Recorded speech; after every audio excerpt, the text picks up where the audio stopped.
Bueno, ¿qué tal? Buen día. Vamos a retomar la clase que habíamos dejado el otro día, que era sobre la Revolución Francesa. Nosotros habíamos visto cómo el antiguo régimen entra en crisis, toda la cuestión del hambre, las cuestiones políticas, sobre los privilegios que tenían los nobles y el clero, ¿eh?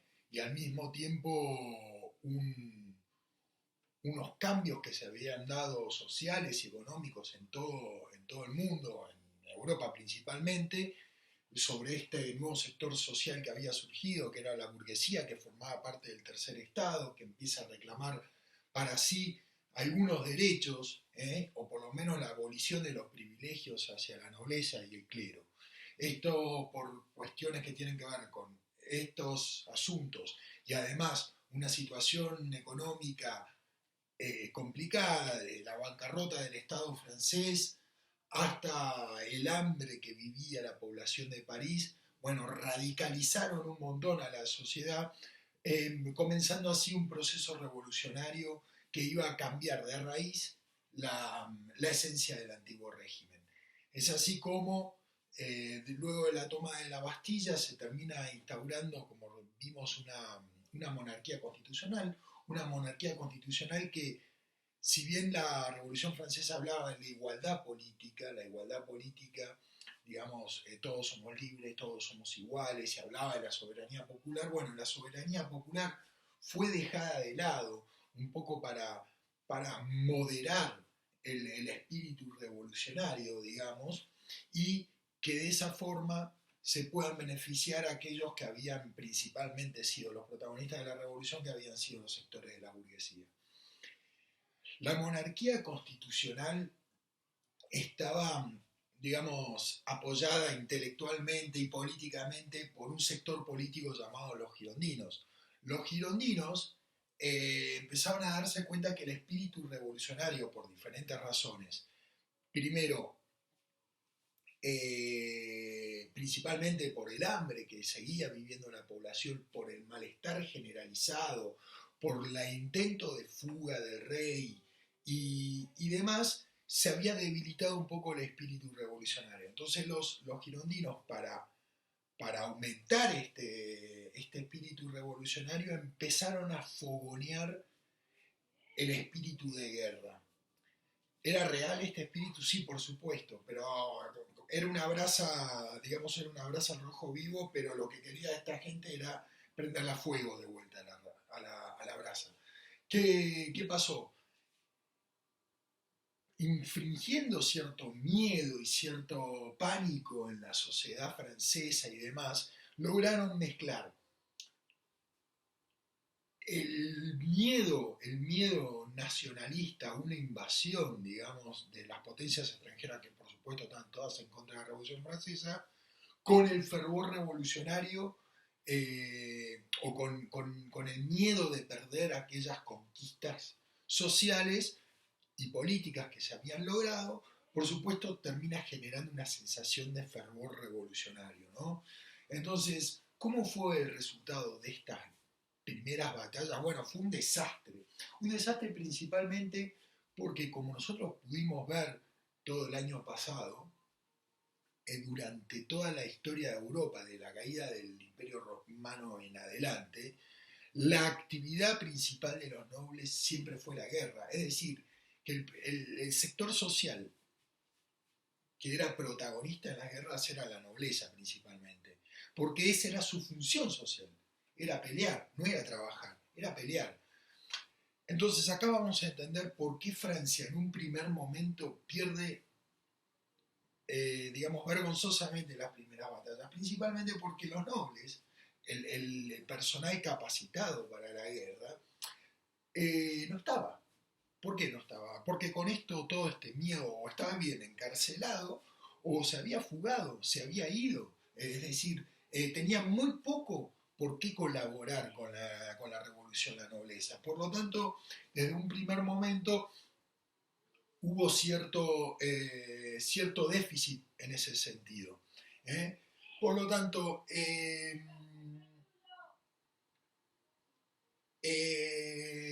¿qué pasaba mientras tanto este proyecto de guerra contra el espíritu conservador, antirrevolucionario que existía y que principalmente estaba en el campesinado, en parte del campesinado francés católico.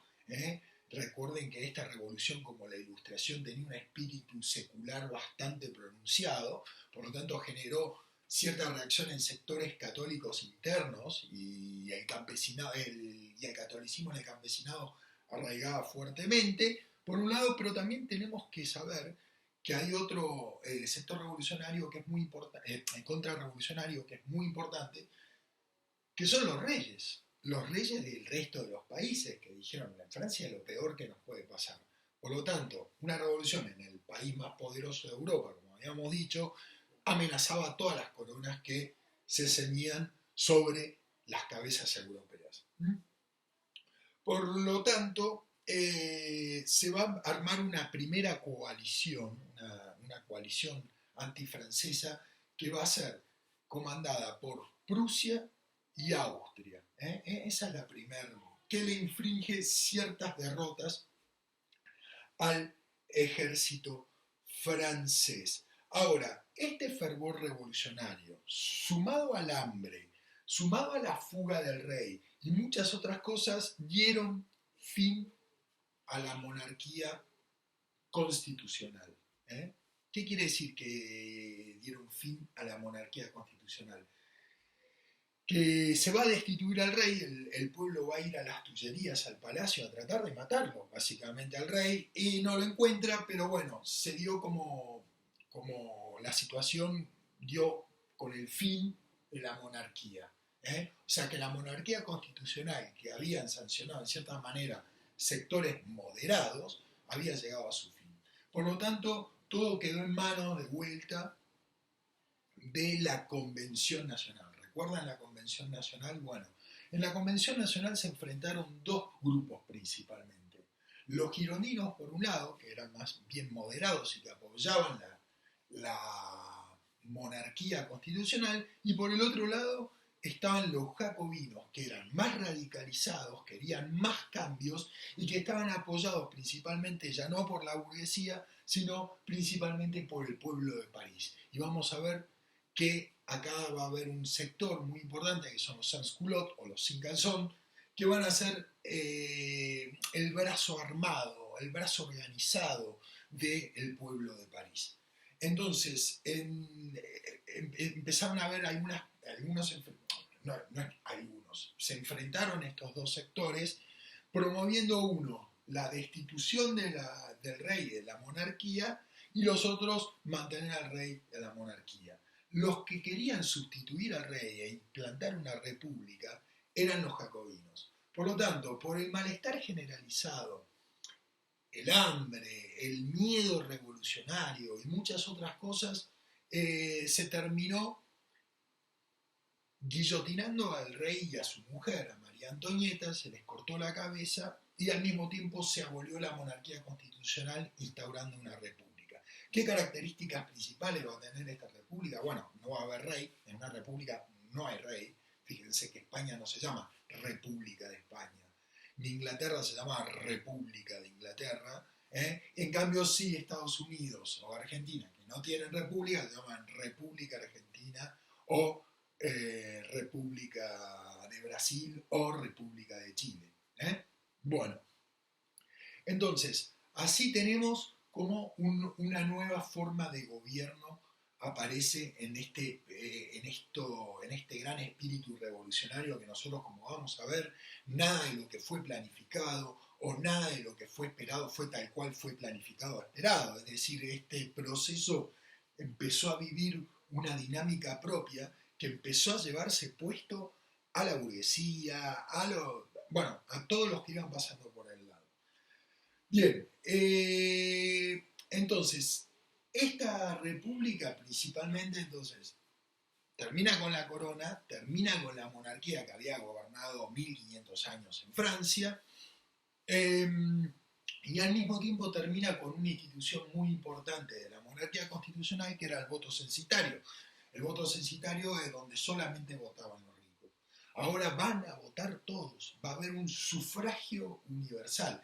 Pero además de esto, la, la República Jacobina tendió a favorecer a los sectores populares. ¿De qué forma? Bueno, plantando, además del sufragio universal, plantando, por supuesto, precios máximos sobre ciertos productos básicos. ¿Eh? Ahora bien, el peligro en el que estaba la revolución era extremo, digamos, estaba acechado por todas partes, por la disidencia interna y por la confrontación exterior que llevó al gobierno no solamente a radicalizarse en lo económico y en lo político, sino que también llevó al gobierno de los jacobinos a volverse cada vez más totalitario, ¿m? Más totalitario, a concentrar cada vez más el poder en una novedosa institución que fue el Comité de Salvación Pública. Fíjense el nombre de el órgano que gobernaba Francia. Todavía no existía algo así como presidente de la nación. ¿No? Todo esto estaba muy en formación, ¿no? Entonces el que mandaba en esta situación, y el que mandaba la guerra, y el que mandaba todo, era el Comité de Salvación Pública. ¿Eh? Ese era el espíritu que gobernaba Francia, que había que salvarse porque esto estaba en peligro, y este peligro y esta sensación de inseguridad fue aprovechada por el gobierno para concentrar cada vez más el poder y al mismo tiempo imprimir una especie de terror en la disidencia interna. Terror que terminó pasándose para el otro lado. ¿Por qué terminó pasándose para el otro lado? Porque se empezó a presionar cada vez más sobre los sectores disidentes, pero ya no solamente era sobre los sectores disidentes, sino aquellos tibios también. O sea, no solamente había que mostrarse eh, republicano, sino que además había que mostrar fervor republicano, poner banderas en la ventana, salir a gritar viva la revolución, muy parecido a lo que pasaba en la época de Rosas, ¿no? No solamente que había que ser federal, sino que había que mostrarse federal. Bueno, y muchas otras veces también pasa. Entonces esto, por supuesto, vamos a decir que los jacobinos no las tuvieron todas consigo. Bien. Primero que frente a este fervor revolucionario, se organizó una segunda coalición francesa, antifrancesa. Esta vez a Prusia y a Austria se le van a sumar dos países más, que son Inglaterra y España. Bueno, atenti con estos últimos dos protagonistas, porque son fundamentales para todo lo que va a suceder en América durante esta época. Y nosotros ya le podemos ir poniendo nombre a lo que sucedió, que fue la Revolución de Mayo. ¿Está bien? Fíjense que España fue contra Francia en la Revolución. Entonces, vamos a ver qué consecuencias más tarde, vamos a ver qué consecuencias va a tener esto sobre nuestros territorios. Entonces, frente a la invasión de esta coalición, frente a la invasión del territorio francés, es que se fue radicalizando cada vez más la revolución y terminamos comandados por el Comité de Salvación Pública que instauró lo que se conoce en Francia como el reinado del terror. Este reinado del terror no solamente aterrorizó a opositores, sino que también aterrorizó a propios oficialistas que fueron aislando cada vez más al gobierno hasta que finalmente el señor Robespierre, que era el director del Comité de Salvación Pública, fue asimismo guillotinado. Vemos entonces que los vientos revolucionarios no solamente llevan puestos a los opositores, sino que también llevan puestos a los mismos protagonistas del proceso revolucionario. Por lo tanto, bueno, se termina derrocando al gobierno jacobino, y se termina guillotinando al director del Comité de Salvación Pública, que era Maximilien Robespierre. Finalmente, ahora, acá hay que hacer un paréntesis y explicar algunas cosas que son muy importantes. Tenemos que vamos a volver a la Convención de los Estados Generales, ¿se acuerdan? Nobleza, clero, tercer estado. El tercer estado formaba parte de la burguesía. La burguesía francesa se había enriquecido y se había crecido como el resto de las burguesías europeas notablemente, pero no tenía privilegios políticos, estaba excluida de las decisiones políticas, por lo tanto estaba interesado en que el antiguo régimen en cierta manera se termine. Por eso es que frente al hambre que había y frente a los abusos que había contra la burguesía se juntó con el pueblo en un movimiento más bien espontáneo y se tomó la Bastilla y se inició un proceso revolucionario. Pero el proceso revolucionario se salió de cualquier especie de molde que se podría llegar a imaginar y se terminó volviendo fulminante y tremendo. Tan tremendo y fulminante que amenazaba los intereses de la propia burguesía interesada en que se produzca este proceso. Es así como todo lo que sucedió durante la República Jacobina, recordemos, precios máximos, persecución de tibios, apropiación de la propiedad privada, un montón de cosas, ¿no? Fueron una advertencia muy importante que generó pánico en los sectores acomodados económicos, que es la burguesía. Pero hay que recordar que la burguesía era muy importante y que el proceso revolucionario también tenía para ellos significación que, si bien no la menciona el libro, la menciona un escritor muy famoso que se llama Eric Hobsbawm, donde Hobsbawm sostiene cierta teoría de que la burguesía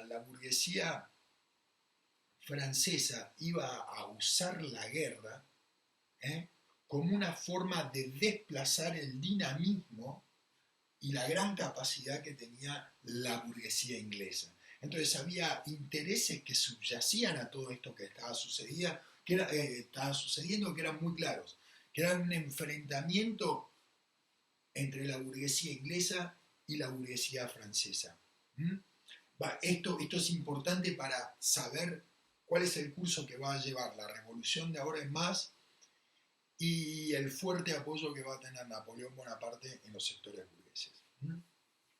Bueno, bien, entonces la burguesía vio fuertemente amenazado su poder, su propiedad, su existencia misma por el perfil que estaba tomando la revolución.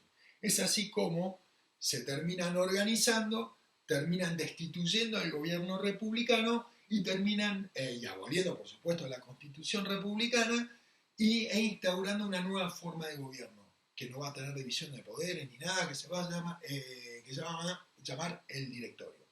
El directorio van a ser 5 directores que van a dirigir Francia. ¿Qué otra? Por supuesto estaba la inviolabilidad de la propiedad privada y al mismo tiempo la vuelta del voto censitario, de que solamente los ricos, los propietarios, podían votar, de que dejando excluido de las decisiones al pueblo francés. Es así como se instaura esta forma de gobierno. Pero esta forma de gobierno, sabiendo que sigue la guerra, sigue el hambre, siguen los problemas, va a rápidamente perder apoyo, primero, de los sectores populares desplazados del poder y al mismo tiempo de los sectores que seguían teniendo hambre y mucho más.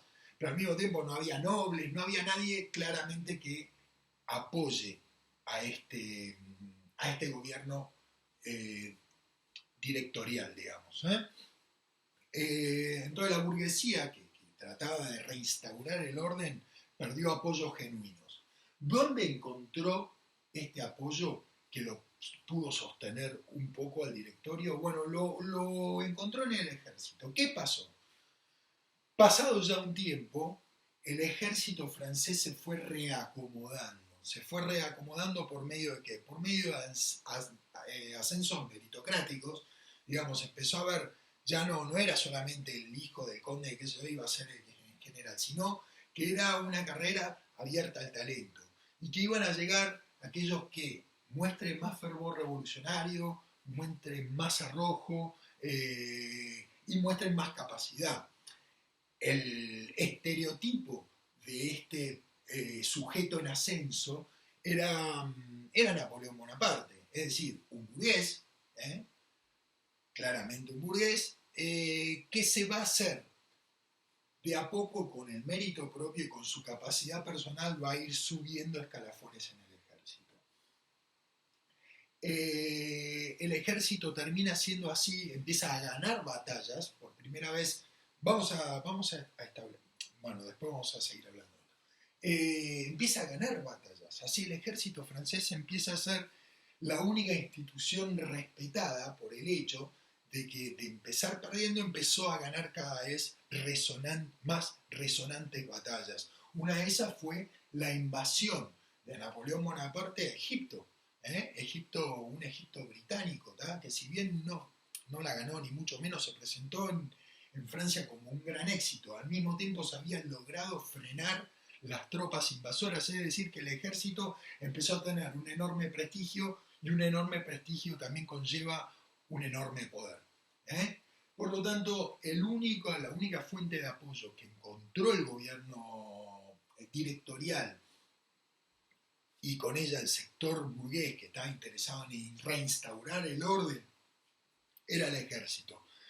Pero al mismo tiempo, al ser la única fuente de apoyo y la única institución prestigiosa que había, el ejército aprovechó la situación y por medio de un golpe de Estado comandado por Napoleón Bonaparte, es decir, el militar más reconocido del momento, se hace un golpe de Estado, se excluye a las autoridades del directorio y se instaura una nueva forma de gobierno. Esta nueva forma de gobierno va a ser el consulado.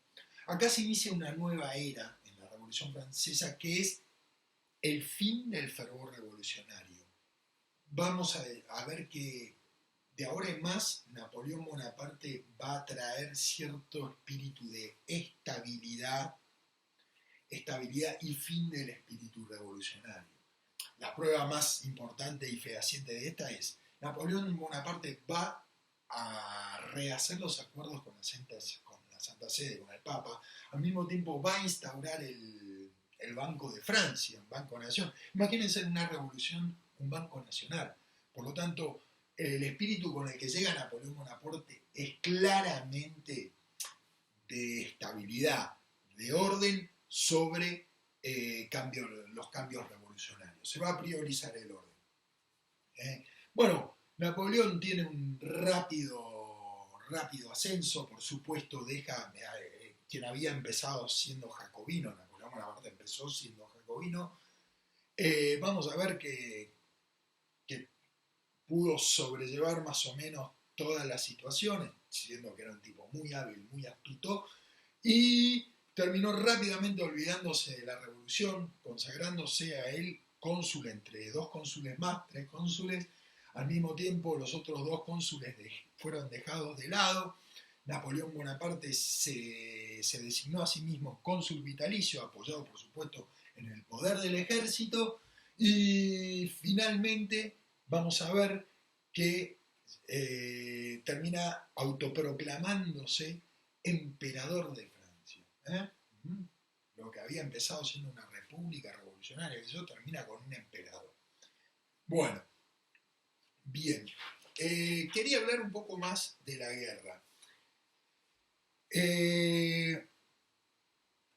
Vamos a ver qué subyace tras estas guerras napoleónicas que a veces nos detenemos en el genio militar y político de Napoleón y demás, y perdemos algunos aspectos a tener en cuenta. Principalmente cuál era el enfrentamiento interburgués que había entre los burgueses de Inglaterra y los burgueses de Francia. Los burgueses de Francia aprovecharon la guerra revolucionaria para quitarle posiciones a Inglaterra. Vamos a ver que la burguesía promociona una especie de guerra naval contra la burguesía, contra Inglaterra. ¿Cómo fue esta guerra? Bueno, Napoleón trató, por medio de una alianza, vamos a ver, de una perdón, ordenémonos. Napoleón Bonaparte, recordemos que empezó peleando contra Prusia, Austria, pero después se sumaron Inglaterra, Inglaterra y España. ¿Eh? Por lo tanto, Francia debía pelear contra España y contra Inglaterra. En un momento, los más fuertes aliados de Inglaterra, que era su principal enemigo, el principal enemigo y permanente enemigo de Francia de Inglaterra, era Portugal. Por lo tanto, Napoleón, para invadir Portugal, que era un enclave británico en el continente europeo, recuerden que Inglaterra es una isla, tenía que pasar por España. ¿Eh? Entonces pide permiso para pasar por España para invadir Portugal y de repente, traicionando el acuerdo que tenía con España para poder pasar a invadir Portugal, Napoleón se hace también dueño de la situación en España, poniendo a su hermano José Bonaparte como rey de Francia, rey de España, y capturando a el rey de España. Y al mismo tiempo hace que se fugue la corona portuguesa. ¿Dónde se van a fugar la corona portuguesa? Bueno, a sus colonias americanas. ¿Y cuáles son las colonias americanas de Portugal? Brasil. ¿Eh? Bueno, por lo tanto, esto es un hecho trascendente. ¿Eh? Al mismo tiempo, Napoleón obliga a los españoles a pelear a favor de Napoleón Bonaparte.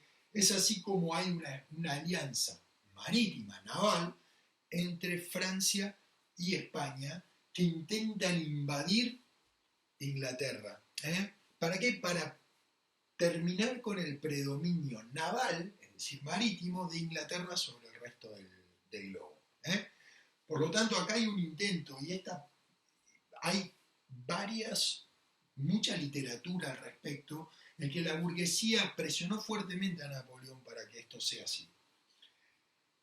Las tropas francesas fueron derrotadas inmediatamente en Trafalgar. ¿Eh? Esto es muy importante, porque el ejército francés estaba teniendo mucho éxito, pero no así la fuerza naval. ¿Eh? Acá vamos a establecer un porqué de esto. Para pelear, para que te den un fusil y pelear en el campo de batalla, no necesitas ser un ingeniero. Cualquiera con cierto arrojo y con cierta inteligencia puede cargar un mosquete y disparar. Cualquiera. Pero manejar un barco necesita de cierta pericia técnica. Lo que quiero decir con esto es que el hecho de que los nobles se hayan ido en un momento afectó al ejército francés. Pero rápidamente se hizo la situación, se rehizo la situación. ¿Por qué? Porque ya vemos que no se necesitaba tanta experiencia ni tanta pericia para pelear sobre la tierra, pero sí se necesitaba sobre el mar. Y ahí el déficit de Francia fue muy importante y fue derrotado por una tropa, por una flota menor, que era la flota inglesa, fue derrotada en la batalla de Trafalgar. Y de esa forma, Francia no se pudo hacer con el dominio marítimo que tenía Inglaterra. Pero sí lo que termina es haciendo un bloqueo continental. El bloqueo continental le prohíbe a los ingleses comerciar con cualquier parte del continente europeo que de a poco Napoleón iba dominando. Rápidamente Napoleón de Trafalgar se va en un movimiento magistral y rápido, se va a frenar a Austria en la batalla de Austerlitz y frena a Prusia en la batalla de Jena. Estas dos batallas son muy conocidas como las batallas más geniales de Napoleón Bonaparte, principalmente la capacidad de Napoleón para mover al ejército de una rápida derrota en Trafalgar a una victoria en Austria. Gran capacidad logística, digamos. Napoleón Bonaparte, al mismo tiempo, al no poder conquistar Inglaterra y no poder manejar el comercio marítimo mundial, se vio impulsada a buscar esos recursos que necesitaba el imperio francés para seguir haciendo la guerra y demás, necesitó ir a buscarlos a Rusia. Bueno, vamos a ver acá hay uno de los grandes hitos que demuestran lo importante que es leer la historia, porque Napoleón Bonaparte no había leído lo que había pasado antes con los antiguos invasores de Rusia. ¿eh? ¿Qué pasó? Napoleón Bonaparte se ve obligado a meterse en el territorio ruso enorme, y además lo termina agarrando en invierno. ¿Qué es lo que hicieron los rusos? Los rusos se retiraron del territorio, dejando tierra arrasada, prendiendo fuego todo, prendiendo fuego las casas, las cosechas y demás, y al ejército francés se le había... A ver, ¿cómo vivía antes el ejército francés? Bueno, invadiendo imperios poderosos como por ejemplo Austria o lugares ricos como era Alemania o Prusia. Entonces, ¿qué pasa? Francia invadiendo esos lugares se iba haciendo rápidamente con botines y podía solventar los gastos del ejército francés a medida de que iba ampliando las marchas. Pero ¿qué pasó? Rusia, la situación no es un lugar tan rico, las poblaciones no eran tan ricas, eran eminentemente campesinas y con pocos suministros, digamos, y encima lo poco que había lo habían arrasado. Por lo tanto, tácticamente, logísticamente, Napoleón se vio en un aprieto, digamos, y llegó muy al límite del inicio del invierno, y finalmente, agotadas las tropas francesas, empezaron su retirada hostigado. Esa retaguardia, hostigada permanentemente por los rusos, terminaron muriendo un montón de franceses, perdiendo el ímpetu de la guerra. Esto no fue observado por Adolf Hitler, y así también por las mismas razones termina perdiendo Alemania en la Segunda Guerra Mundial. Seguramente Hitler sabía este hecho histórico, pero él se debe haber considerado un ario superior, como que las fuerzas de la historia a él no le afectaban, ¿no? Pero bueno, ciertamente fue así. Así es como Napoleón empieza su retroceso.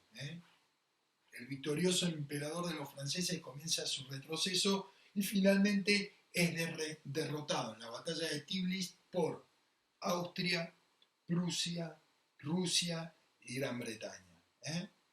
Es destituido del poder y es preso en una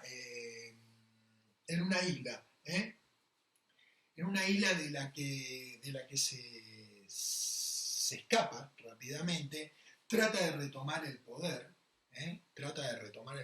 retoma el poder en Francia y trata de reeditar la guerra, y es derrotado finalmente por esta misma alianza en la batalla de Waterloo en 1815.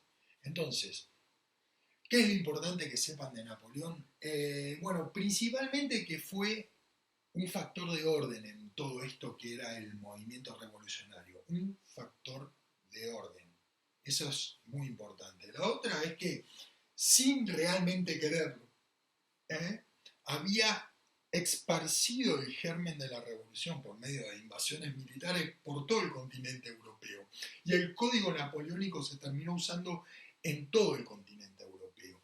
Y la otra consecuencia muy grande es lo que genera en América, ¿no? Que lo vamos a ver en el próximo capítulo, en el capítulo 15. Mientras tanto, ¿qué va a pasar en Europa? Bueno, volteó Napoleón. Los que derrotaron a Napoleón eran principalmente las coronas europeas, por lo tanto lo que van a querer las coronas europeas es primero restaurar el propio predominio de las coronas. Por eso se llama este proceso, que se inicia en 1815, como el periodo de restauración monárquica. ¿Cuál va a ser el espíritu que va a guiar a esta gente? Bueno, el conservadurismo. O sea, van a ser todos antirrevolucionarios. Pero al mismo tiempo hay ciertas cosas que van a ser novedosas. En principio, que cualquier conversación de paz que se inaugure va a incluir a Francia también. Ellos dicen, no es conveniente echar a Francia, o sacar a Francia del diálogo. Van a meter a Francia. Y por el otro lado, el criterio que se va a tener de rearmado del mapa europeo va a ser el equilibrio de poder. ¿Eh? El objetivo que va a tener el Congreso de Viena, que es donde se van a llevar principalmente estos tratados de paz, va a ser hacer un equilibrio de poder tal que nunca más un país de Francia, o de Europa, se pueda levantar contra el resto. ¿Eh? Es decir, este equilibrio de poder a lo que va a tender es que si Prusia se hace fuerte, haya una Francia y una Rusia que lo frenen. Si Austria se vuelve fuerte, que haya una Prusia y una Francia que no. Como que va a haber un equilibrio de poder que va a evitar las alianzas permanentes. Esto va a ser muy importante. Bueno, entonces eso es todo, espero que les haya servido.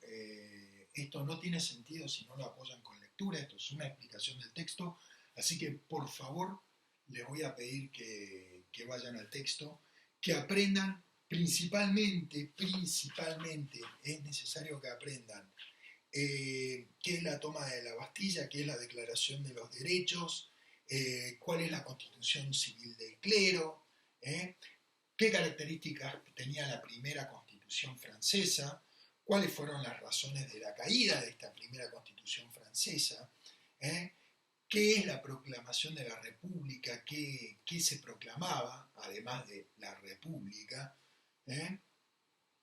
al mismo tiempo, por qué se termina ejecutando a Luis XVI, cuáles eran las razones, qué es la guerra, qué había en la guerra antirrevolucionaria, por qué los girondinos, que era un sector moderado, trataron de promover esa guerra. Después, al mismo tiempo, tenemos que es importante cuál es la función del Comité de Salvación Pública y cómo termina, por qué termina así. ¿Qué es el directorio? ¿Qué intenciones? ¿Qué sector social quería restablecer el orden? Estaba interesado en que se restablezca el orden en ese directorio. ¿Por qué el directorio tenía debilidad? ¿Y por qué esa debilidad del directorio llevó al ejército a tomar un rol preponderante en el proceso revolucionario?